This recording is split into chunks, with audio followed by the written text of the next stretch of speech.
अब आते हैं जी आगे।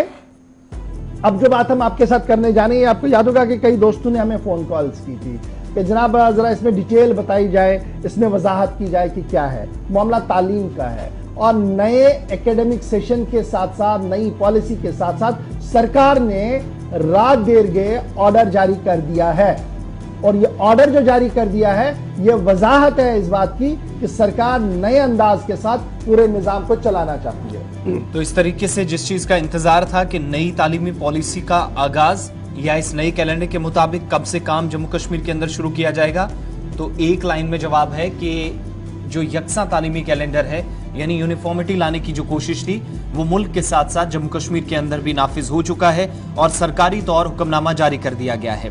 इस सिलसिले में जेके बोस की तरफ से पहले भी एक हुक्मनामा जारी किया गया था, बल्कि कुछ हिदायत थी मुतलकिन के लिए कि कैसे आगे काम चलेगा। लेकिन अब सबसे बड़ी बात है कि मौजूदा वक्त में जो फैसला लिया गया है उसमें दो चार बड़ी इंपॉर्टेंट चीजें हैं, वो भी आपके सामने रखें। यूनिफॉर्म एकेडमिक कैलेंडर इसलिए भी कहा जाता है क्योंकि अब न सिर्फ जम्मू बल्कि कश्मीर और इसके साथ साथ लद्दाख के अंदर भी एक साथ एग्जाम्स होंगे। मार्च का सेशन ऑलरेडी आपके सामने हम खबर डिटेल वाइज रख चुके हैं, लेकिन आपकी स्क्रीन पर जो ऑर्डर है ये सरकारी ऑर्डर है, सरकारी हुक्मनामा है। इसमें दो तरह की चीजें हैं, वो भी जरा क्लियर कर दें। इम्तिहान का जो शेड्यूल है यानी मार्च की किस तारीख से एग्जाम होगा, किस तरीके से शेड्यूल जारी किया जाएगा, फाइनल डेट शीट्स आएंगी, उस पर फौरी तौर से यानी आज जब ऑर्डर जारी हुआ है तो फौरी तौर पर इसे लागू करने के लिए भी तैयारियां की गई हैं, ये क्लियर मेंशन कर दिया गया है। दूसरा 10वीं और जो 11वीं जमात बल्कि 12वीं जमात है उन तलबा को राहत इसलिए है क्योंकि दो तरह से इसको अहम देखा जा रहा है। जो विंटर्स में एग्जाम हुआ करते थे मुख्तलिफ इलाकों के अंदर, इसमें दो चीजें क्लियर कर दी गई हैं कि जो बालाई हिस्से हैं यानी पहाड़ी इलाके हैं जहां पर ज्यादा बर्फ होती है, बर्फ की वजह से बच्चे स्कूलों तक या एग्जामिनेशन सेंटर्स तक नहीं पहुंच पाते थे, तो कोशिश ये की जाएगी कि मार्च के दूसरे हफ्ते में यानी 9, 10, 11, 12 के आसपास जो है पहला एग्जाम उनका होगा, मार्च का दूसरा हफ्ता। इसी तरीके से माफ कीजिएगा अप्रैल का दूसरा हफ्ता और मार्च के पहले हफ्ते में उन लोगों के लिए एग्जाम कराने की कोशिश है एक ही पैटर्न पर, यानी जो कोशिश है कि जो निचले इलाकों में रहते हैं जहां पर मौसम का थोड़ा सा कम असर होता है उनको सबसे पहले लाया जाए, क्योंकि मार्च के महीने में भी मौसम उतना ठीक नहीं होता है, कुछ इलाकों के अंदर बर्फ पड़ने के बाद असर देखा जाता है। बर्फ वाला है उसमें बड़ा क्लियर कर दिया है ऑर्डर में कह दिया ये जब 3 से 4 या 5% बच्चे हैं जो बर्फ वाले इलाके में रहते हैं, लेकिन उनके लिए प्रोविजन कर दिया। ये बड़ा इंपॉर्टेंट याद रखिएगा। 30 अप्रैल सन 2022 को एक कमेटी बनाई गई थी, उस कमेटी की जो रिकमेंडेशंस आई हैं यूनिफॉर्म एकेडमिक कैलेंडर की, उसी को मिनो अन माना है स्टेट गवर्नमेंट ने, स्टेट एडमिनिस्ट्रेशन ने, और स्टेट एडमिनिस्ट्रेशन ने इसका इतलाक कर दिया है 10वीं और 12वीं जमात के जो अब इम्तिहान होंगे वो दिसंबर में नहीं होंगे, नवंबर में नहीं होंगे, वो अब सीधे मार्च में होंगे। और ये जो 3-4% बच्चे अगर रह पाते हैं क्यों वो स्नो बाउंडेड एरिया हो वहां नहीं हो सकता है, तो उनका अप्रैल के वस्त में इम्तिहान हो सकता है। एक तो ये क्लियर कर दिया गया, मोटी मोटी बात है जी।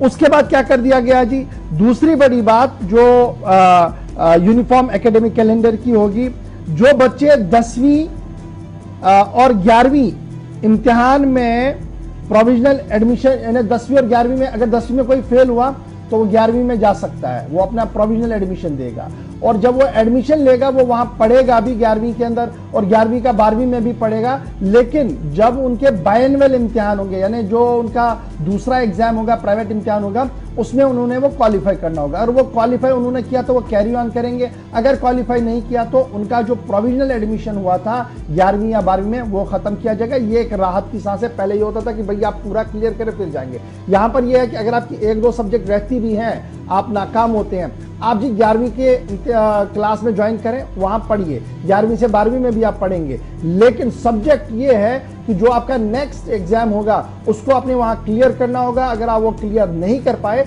जो आपका एडमिशन प्रोसेस होगा उसे कैंसिल कर दिया गया। ये एक राहत है। उसके साथ साथ बोर्ड की तरफ से क्या कुछ कहा गया है जी, रिस्ट्रक्चर जो एग्जामिनेशन शेड्यूल है 10वीं टू 12वीं का annual regular examination Jammu division, Kashmir division का, इसको कर दिया गया है मार्च, और एनुअल रेगुलर एग्जामिनेशन जो हार्ड जोन एरियाज है जम्मू डिवीजन के और कश्मीर डिवीजन के, इनको अप्रैल में। ये हार्ड जोन एरियाज मैंने आपको पहले बताया, आसिफ आपको बता चुके हैं, जो बालाई इलाके हमारे हैं जहां पर बर्फ ज्यादा होती है, टंगडा, टीटवाल, करना या लद्दाख के कुछ इलाके। तो यहां पर क्या कहा गया कि जनाब अगर वहां एक्सेस नहीं हो तो उनको इस तरीके की राहत होगी। तो एनुअल बाय एनुअल जो एग्जामिनेशन होंगे यूनियन टेरिटरी जम्मू कश्मीर के अंदर और लद्दाख के अंदर, वो लिए जाएंगे जी अगस्त के महीने में। यानी जो एक तो रेगुलर इम्तिहान होगा, दूसरा एनुअल आपका और बायएनुअल इम्तिहान होगा, ये अगस्त के अंदर होंगे। रिजल्ट्स जब आप अगस्त में देंगे, अक्टूबर के आते आते आपके रिजल्ट्स आ जाएंगे। ये कैलेंडर सेट कर दिया गया जी, सरकार की तरफ से ऑर्डर कर जारी कर दिया। तो ये जो लोग हमें पूछ रहे थे कि क्या हुआ है जी, ये वजाहतन रात देर के ऑर्डर भी आया था, हमने 2 दिन पहले भी ये खबर आपको बता दी थी कि सरकार ने मन बना लिया है और ये अब क्लियर कर दिया गया है कि सिस्टम ऑफ एजुकेशन क्या होगा, सिस्टम ऑफ एग्जामिनेशन क्या होगा।